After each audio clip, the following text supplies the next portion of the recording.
Come ti chiami? Deco, Come ti dici? sempre Deco. Arrivi, Angiuri. Arrivi c'è la minchia, mi dicono Deco. Abbiamo portato perfetto. Io mi stai su sì. Lavori? No, ma frate lavora, io so. Vabbè. Abbiamo proprio, passiamo per l'italiano. Ok? Niente. Finisci la scuola?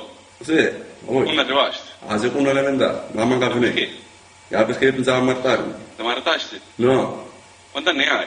33. Sì, sei tu. No, ancora no. Hai tu non dato sul diplomato 7 volte? Io magari avuto. Te ne hai 28? No, Te hai salotto? un golo di scuola. Se come ti risvito un golo tardi zitto. Se zitto non hai un golo da amplare. Di me c'ha uno e ci come, di te c'ha rosa e ci riposa. Inghia, Un mosso. mangia. Ricriate. Vabbè, pubblicità. Pubblicità, ne? Ciao a tutti, Mazzarini.